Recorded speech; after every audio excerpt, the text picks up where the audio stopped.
اللہ تعالیٰ پر چھوڑ کر بے فکر ہو جاؤ، وہ ساری کائنات کا نظام چلا رہا ہے تو تمہاری زندگی کو کیسے بکھرنے دے گا؟ لوگوں کے دکھ بانٹی اگر یہ نہیں کر سکتے تو ان میں اضافے کا سبب بھی نہ بنے۔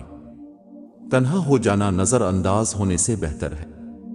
روزانہ سورج کے طلوع ہونے میں زمین والوں کے ایک پیغام ہوتا ہے، اجالے بانٹ دینے سے اجالے کم نہیں ہوتے۔ اولاد کی نہیں، والدین کی تربیت کی ضرورت ہے۔ اولاد کی تربیت خود بخود ہو جائے گی۔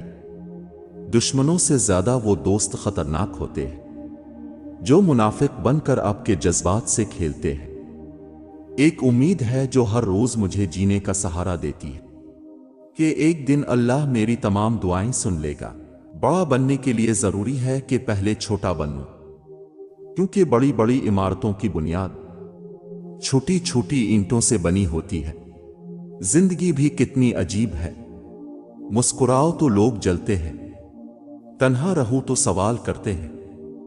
نرم الفاظ پر خرچ کچھ نہیں ہوتا، لیکن ان کی قیمت بہت زیادہ ہوتی ہے۔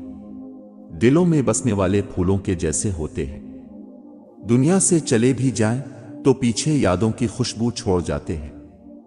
جب آنکھیں اور دل مل کر روئیں تو دکھ ہوتا ہے، لیکن جب دل روئے اور آنکھیں اس کا ساتھ نہ دیں تو بہت دکھ ہوتا ہے۔ دنیا کا خوبصورت ترین شخص وہ ہے جسے مشکل میں آواز دینا آسان ہو۔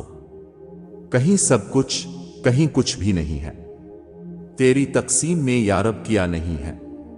ہمیں پتہ بھی نہیں ہوتا کہ ہمارا رب کس کس مقام پر ہمیں گرنے سے پہلے تھام لیتا ہے۔ کبھی کسی کو یہ مت کہو کہ تم مجھے یاد رکھنا۔ تم اگر یاد رکھنے کے قابل ہوئے تو یقیناً یاد رہ جاؤ گے۔ دوسرا دروازہ کھولے بغیر میرا رب کبھی بھی پہلا دروازہ بند نہیں کرتا۔ ہمارا یقین کمزور ہے، بس کئی باتوں کے بارے میں لا علمی ہی اچھی ہوتی ہے۔ اگر ان کے بارے میں پتہ چل جائے تو وہ انسان کو اندر ہی اندر سے کھا جاتی ہے۔ زندگی تب خوبصورت لگتی ہے جب کسی کے چہرے پر مسکراہٹ ہو اور وجہ اپ ہو۔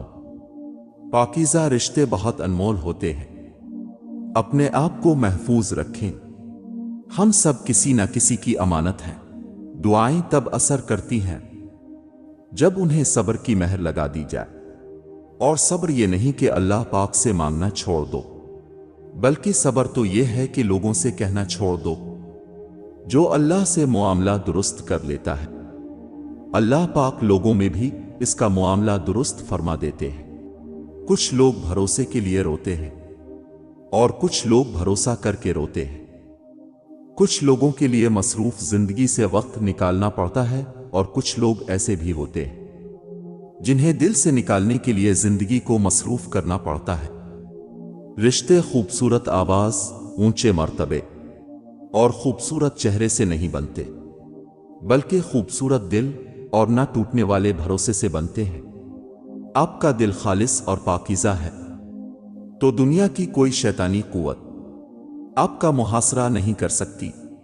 وہ رشتے کبھی نہیں ٹوٹتے جن کی بنیاد میں سچائی، خلوص، احساس، چاہت، پیار و محبت شامل ہو۔ ہر رکاوٹ میں کوئی نہ کوئی بہتری چھپی ہوتی ہے، یہ بات اللہ ہی بہتر جانتا ہے۔ رو پڑتا ہے انسان جب ترجمے سے پڑھتا ہے قرآن۔ آج عمل ہے حساب نہیں، کل حساب ہوگا عمل نہیں۔ آپ کے رب نے آپ کو نہ چھوڑا ہے اور نہ وہ ناراض ہوا ہے۔ جب وہ معجزے کرنے پر آتا ہے تو ساری کائنات کن فیکون کی تسبیح کرتی ہے۔ جن کے دلوں میں رحم، طبیعت میں سادگی، احساس میں خلوص اور سوچ میں سچائی ہو، ایسے انسانوں کا وجود کسی نعمت سے کم نہیں ہوتا۔ بندے کی بہتری خدا سے بہتر کوئی نہیں جانتا۔ جتنی بات ہو اتنی کیا کرو، ایک کی 4 لگانے سے 2 رکعت کا ثواب نہیں ملتا۔ جن کے دل میں مکافات عمل کا خوف ہو، وہ لوگ برا کرنے سے پہلے کئی بار سوچتے ہیں۔ مشکل سے انسان کو نکالنے والی صرف اللہ کی ذات ہے۔ کم ترین علم وہ ہے جو زبان پر رہے، اور بلند ترین علم وہ ہے جو کردار سے ظاہر ہو۔ پریشان مت ہوا کرو، ٹھوکر ہمیشہ انہیں ہی لگتی ہے جنہیں اللہ تھامنا چاہتا ہو۔ تنہائی میں قرآن پاک پڑھنا ایک خوبصورت احساس اور سکون دل ہے۔ محبتوں کے عادی لوگ سخت لہجوں سے ہی بکھر جاتے ہیں۔ بڑے کردار چھوٹی سوچ نہیں رکھتے، البتہ چھوٹی چھوٹی باتوں کا خیال رکھتے ہیں اور احساس کرتے ہیں۔